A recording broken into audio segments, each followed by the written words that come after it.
Olá, gente, eu sou o Michael, trabalho aqui na Day Trading Academy com o Marcelo e estamos aqui no término dessa segunda semana de novembro para dar uma retrospectiva dos eventos que aconteceram no mundo esta semana que talvez afetam o nosso mundo de investimento. Vamos lá?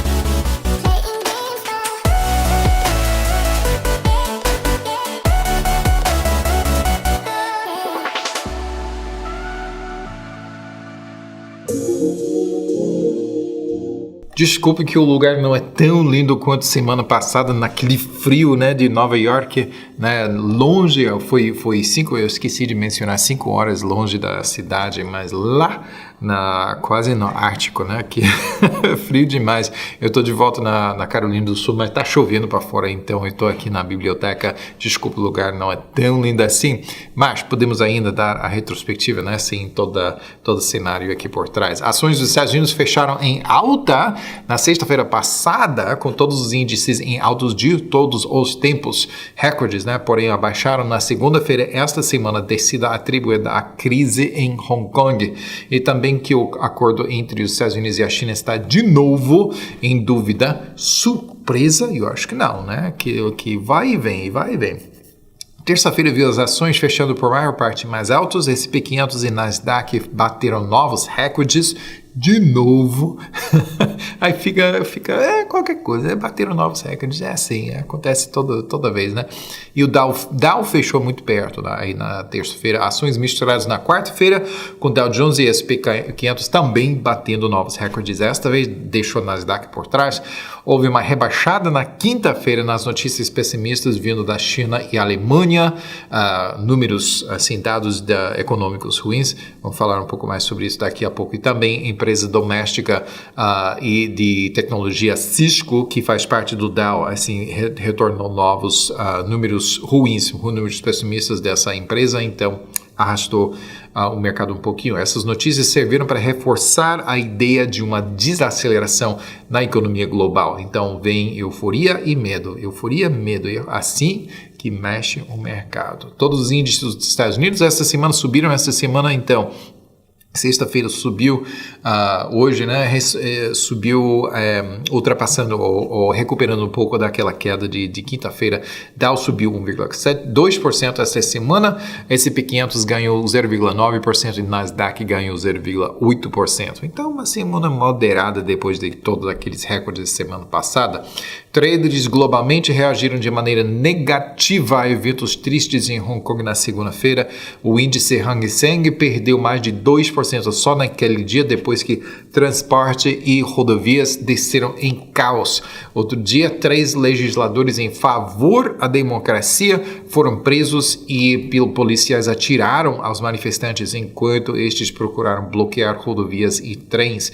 Mercados da Ásia e da Europa abriram mais altos na terça-feira em esperanças que o presidente Trump anunciaria algum andamento no acordo com a China. Outra coisa que vai e vem, né? As manifestações em Hong Kong pioraram esta semana. Até quarta-feira já tinha perdido 4% e ao encerrar operações na quarta tinha perdido mais 2%, caindo 6% e ficou mais ou menos estável o resto da semana. Se continuar, será a pior semana em 3 meses. Também na quarta-feira, ações europeias caíram de altos de 4 anos depois que o presidente Trump ameaçou aumentar as tarifas caso a China não fechasse um acordo. Trump também criticou a política de comércio da União Europeia. Deixou pendente a decisão de aumentar ou não as tarifas em fabricantes de automóveis europeus e japoneses. Vamos esperar para saber como vão esses acordos. Todos esses transtornos influenciaram ações e rendimentos de títulos a caírem na quarta-feira, quer dizer, índices da Europa fecharam misturados na semana. Maior ganhador foi a França, que subiu 0,8%, nada de muito, né? Pior performance foi a Espanha, com todo o caos que está acontecendo por aí. A Espanha perdeu 1,4%. Ainda não foi tão ruim assim. Das Américas também misturadas, Chile ganhou de todos, subindo 3,7%, 6%. Boas notícias saindo da Chile. A Bovespa perdeu 1%, mas foi superado e muito por a Argentina, que perdeu 6,7%. O que aconteceu na Argentina essa semana? Da Ásia também misturados. A Austrália ganhou mais que todos, subindo 1%. Ganhou mais que todos, subindo só 1%. A China perdeu 2,5%. E Hong Kong teve sendo muito ruim, caindo 4,8%. Recuperou um pouco desde a quarta-feira. Bitcoin, por sua vez, caiu 3,9% esta semana para abaixo de $8.500 por moeda digital. Esta semana encerrando em 8.484. 8484. É assim, né? Já sabe, já pensou, né? Eu vou investir em Bitcoin em 3636 e agora foi para 8. Não, esquece. Isso não é aconselho meu, né? Válido pelo menos. Outubro viu o índice de preços pagos por consumidores nos Estados Unidos disparar para cima, mais que em 7 meses. Eu não gosto de pagar mais para as coisas, mas esta inflação é um índice, um indicador de economia estável. Esta inflação juntada com diminuídos medos de uma recessão influenciaram a indicação da Reserva Federal que não haverá mais cortes em taxas de juros no breve futuro. Vai ter que acontecer um bocado de outra coisa até piorar, a economia piorar, para vermos outra rebaixada de taxa de juros no futuro, no próximo ano, creio, né? Talvez até o fim do ano que vem. Sei lá o que vai acontecer, né? Que tá até o final do ano que vem está chegando também eleições nos Estados Unidos. Eu acho que a Reserva Federal, faltando alguma desaceleração muito, muito ruim ou até recessão, não vai querer interferir nessa coisa, né? Houveram 3 reduções na taxa básica de juros este ano. Caramba, começamos pensando talvez 1 e depois alguém disse talvez 2. Poxa, e aconteceram 3, né? Preços no setor de saúde aumentaram mais que em 3 anos. Esta é a inflação, né?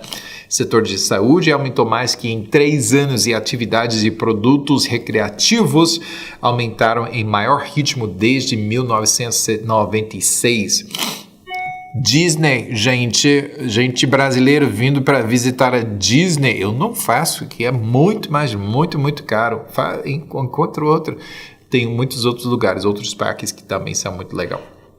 Também são muito caros também. Mas preços pagos por produtores, não somente consumidores, mas também produtores, também aumentou mais que em 6 meses, que vai repassar esses custos de volta para os consumidores. É outra medida de inflação que nega qualquer fantasia de mais outra redução iminente nos juros pela Reserva Federal. O presidente Powell, da Reserva Federal, está avisando que o orçamento federal não está sustentável. Desculpa. A dívida, quer dizer, nesse orçamento, e com a dívida nacional agora acima de 23 trilhões de dólares, é uma recuperação.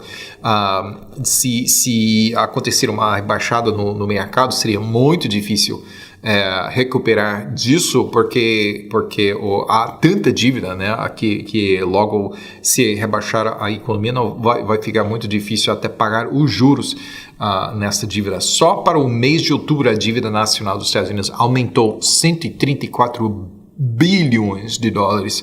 Devido em parte a uma redução de impostos, né, e também aumento orçamentário para a defesa.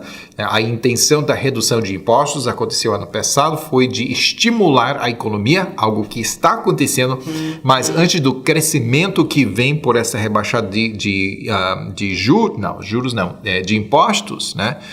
Claro que pessoas vão reter um pouco mais, a maior parte do seu dinheiro para poder investir mais nas coisas que vai ajudar os produtores. Também empresas que vão reter mais o dinheiro, não vão pagar em impostos, podem reinvestir no seu negócio para poder empregar mais pessoas. Já estamos vendo os números dos empregados O número de desemprego logo, claro que está caindo, né?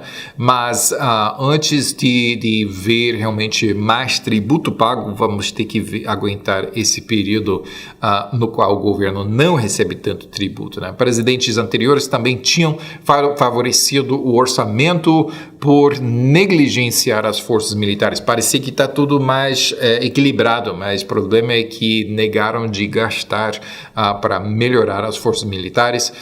E está acontecendo há muito tempo, né? O presidente Trump herdou a necessidade de restituir e reconstruir o que estava faltando. Então, vai ter que, claro, gastar mais para fazer isso. Então, espero que no próximo, se ele for reeleito, que torço para isso, que ele vai atacar esse problema de dívida que realmente é insustentável. Mas entendemos que, no entanto, por enquanto, tem que ser assim.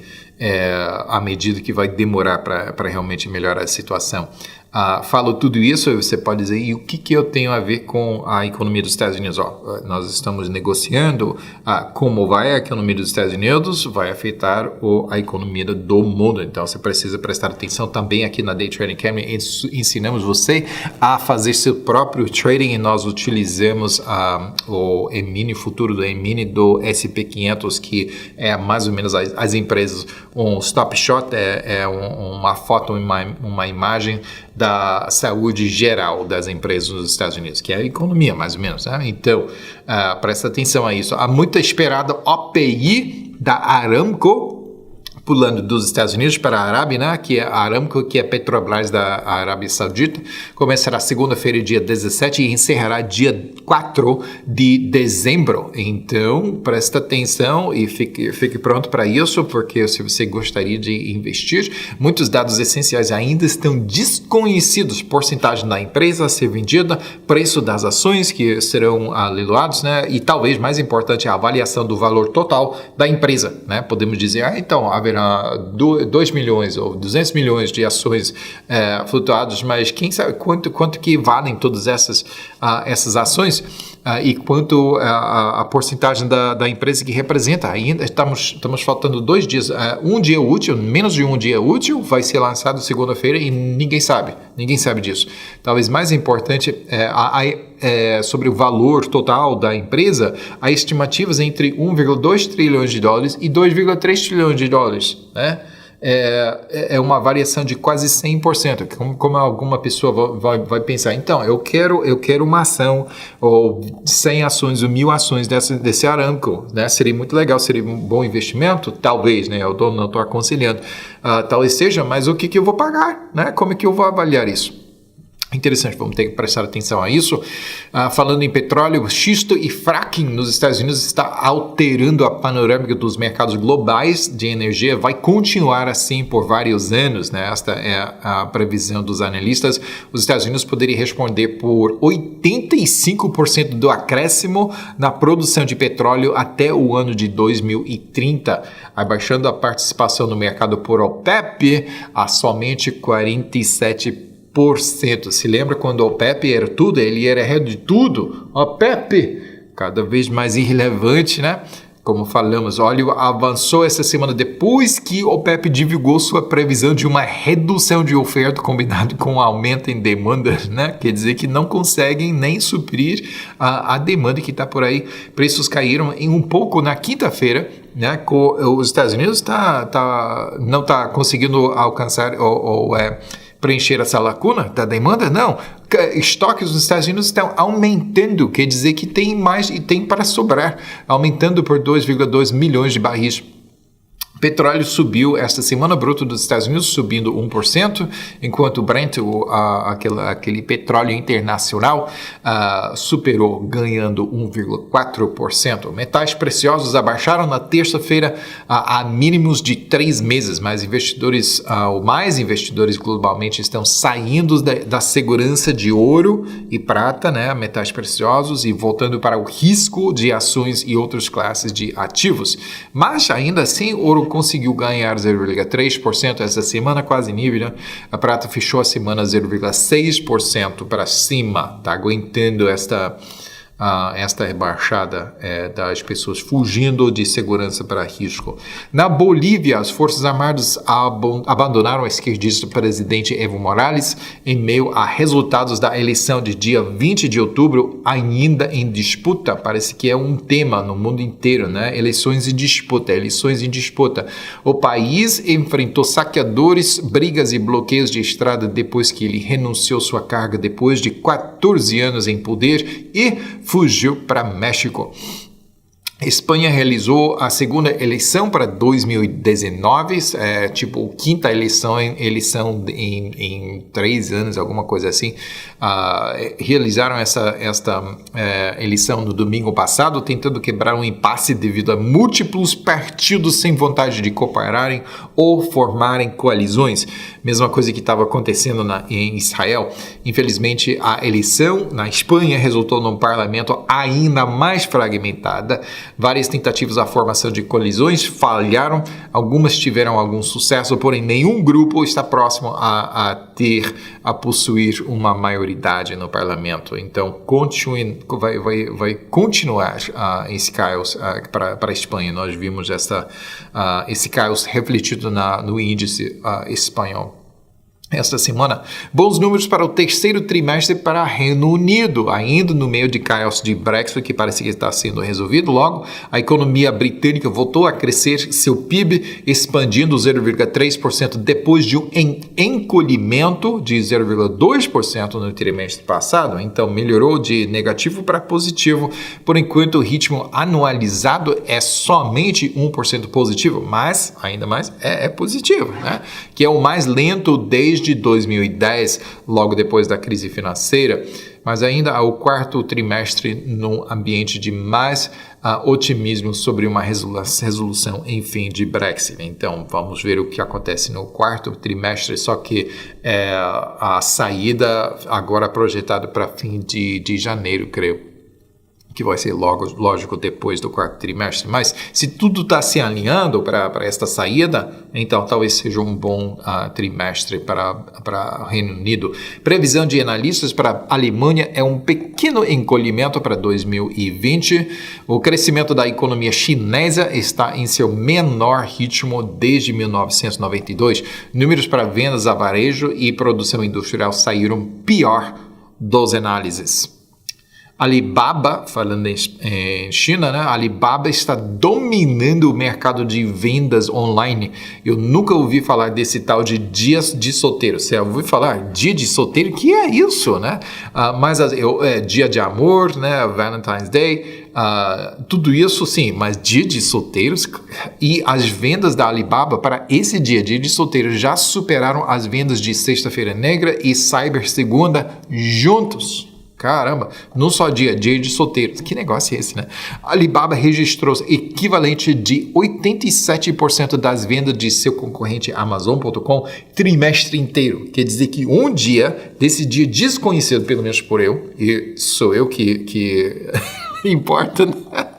Dia de solteiros, Alibaba, 87% do trimestre de Amazon.com. Caramba! E esta dominação só tem como crescer, parece. Vai crescer ainda mais. Está achando a Alibaba, então, talvez um bom candidato para investimento? Eu não estou aconselhando. A Alibaba acabou de lançar sua OPI em Hong Kong. Apesar daquele caos que está acontecendo por aí, está querendo uma parte da ação? Tá aí, você pode participar, né? Não é uma recomendação minha. Boeing disse que eu também não estou recomendando que não participe, né? Eu não posso recomendar legalmente, entendeu? Boeing disse que 737 MAX vai ainda voar até o final de 2019.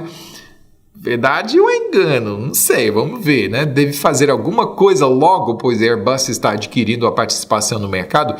Bom sinal é que Boeing ainda está produzindo 42 desses modelos, 42 desses aviões cada mês, apesar de serem interditados e sem possibilidade de entrega. Quer dizer que internamente Boeing está ainda crendo no seu produto, né? Não produziria mais se não tivesse, né, certeza que realmente voaria logo. Walmart continua a crescer, maior varejista no mundo, Superel Análises disparando ações 3% mais alto, tem crescido 21 trimestres em seguida. Isto é um recorde inagualável para varejistas. 21 trimestres em seguida, quer dizer, mais de 5 anos. Por que será que Trump está mantendo linha intensamente dura com a China no que se refere a comércio? Agora foi divulgado que ainda em meio de negociações condicionadas na eliminação de espionagem industrial, de China praticando espionagem nos Estados Unidos, hackers chineses estavam simultaneamente penetrando as defesas de uma associação de fabricantes nos Estados Unidos. Claro que Trump não aceita bobagem dessa, né? Vamos crer quando a China diz, sim, prometemos que não vamos fazer, né? Aparentemente, o que falta para assinar aquela primeira fase de um acordo entre os Estados Unidos e a China é que os Estados Unidos querem que a China detalhe os planos específicos por trás da sua promessa, se lembra dessas promessas, né? De comprar 50 bilhões de produto agrícola dos Estados Unidos anualmente.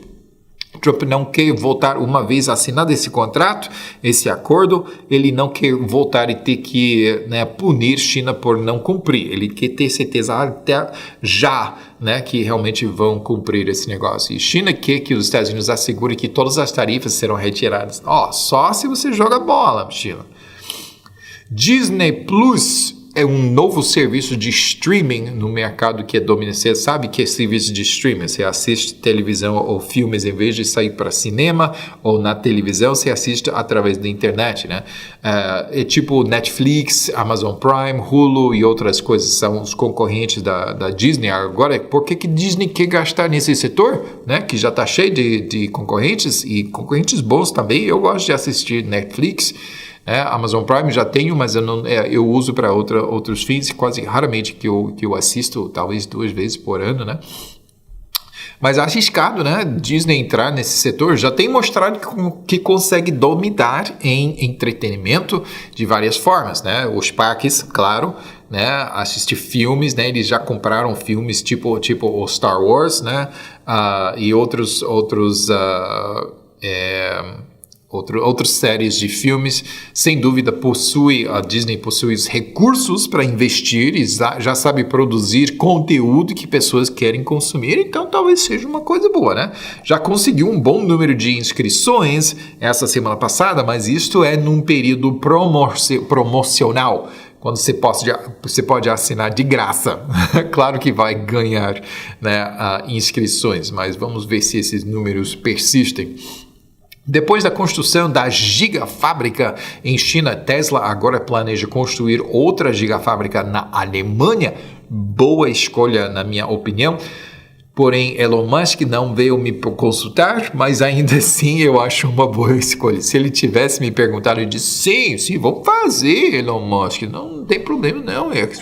Comigo, eu acho que tudo bem. Se lembra que BMW já produz modelos elétricos e Volkswagen está investindo pesadamente para produzir versões elétricas de todos os seus modelos dentro dos próximos 4 anos. Então, eu acho que Elon Musk vai entrar aí lá na Alemanha e dominar o mercado. Só que a Volkswagen vai ter essas versões mais baratos, né? Eu acho que não vai ter tanto Ibope quanto a Tesla, que é modelo Y, que eles vão produzir ali na Alemanha, que, cara, é muito legal esse carro. Gostaria muito, talvez um dia. Manifestantes pró-democracia em Hong Kong agora ultrapassaram o marco de 6 meses na rua manifestando.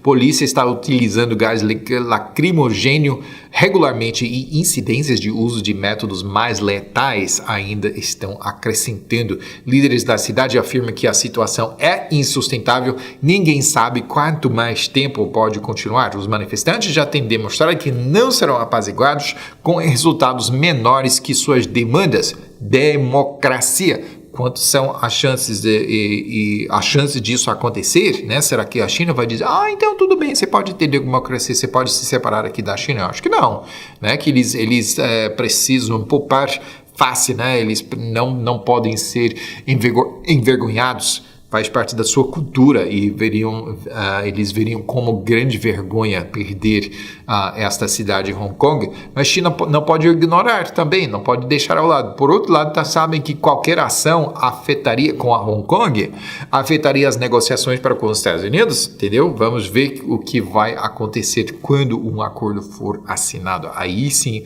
vem o momento mais perigoso para Hong Kong. Israel eliminou um comandante palestino de Islamic Jihad na faixa ou Jihad Islâmico, né, na faixa de Gaza. Foguetes retaliatórios alcançaram até Tel Aviv.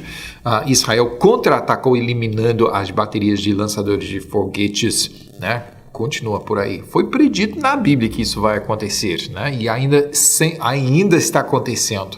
Desde Gênesis, gente, leia aí sua Bíblia. Em Chile, depois de quase um mês de manifestações, trabalhadores empregados pelo governo entraram em greve. O governo resolveu formar uma nova constituição de tabula rasa, né? de folha em branca. A greve foi um sinal de que os manifestantes ainda não foram satisfeitos nem com isso, né? Já houveram 20 mortos e danos à infraestrutura e empresas privadas equivalente a mais de 20 bilhões de dólares, né? Venezia, cidade navegada por água, está enfrentando o seu pior dilúvio desde 1966. Um maré excepcionalmente alto entrou na terça-feira de 1,87 m, quase a minha altura, né? 85% da cidade ficou inundada, inclusive a cripta da Basílica de San Marcos. É somente a sexta vez em 1.200 anos que isso tem acontecido, né? Se não gostar dessa inundação, vem morar no Amazonas, né? Eu morei em algumas cidades no Rio Amazonas, e há cidades aí que todo ano inunda dessa maneira, né? E nós andamos por cima de calçadas temporárias por vários meses no meio da rua. Você vai da sua casa para correr, você tem que andar a remo, né? Ou por canoa. É assim. Mas os venezianos aparentemente não são acostumados com isso. Mesmo que tem ruas, né, que você navega por barco. Agora as ruas subiram. Google em breve para oferecer conta corrente. É sério? Você quer que Google também saiba de todos os detalhes da sua vida financeira? Eu não confio, não, talvez seja bem conveniente, mas não, para mim não, eu não estou confiando talvez já saiba, talvez meu banco já esteja passando essas informações para Google. O Google sabe de tudo, né? Facebook, agora Google e Facebook só este ano tem fechado 5,4 bilhões de contas falsas. Já imaginou? Se cada uma pessoa no mundo, de nem recém-nascido para idoso, quase para morrer, né? Cada pessoa do mundo, cada pessoa do deserto de Saara para as selvas amazônicas, africanas, asiáticas, todas as pessoas no mundo, não importa quão remoto, quão idoso, quanto novo, toda pessoa no mundo tivesse conta de Facebook, isso seria somente 7,7 bilhões de dólares. Então, 5,4 bilhões de contas falsas respondem por 70% da população desta nossa planeta, né? De onde vêm todas essas contas falsas? Talvez sejam contas de alienígena, não sei. Você mesmo é pessoa real, né? Você tem conta Facebook, né? Como é que eu vou saber? Até mais, gente. Boa sorte. Até semana que vem. Tchau.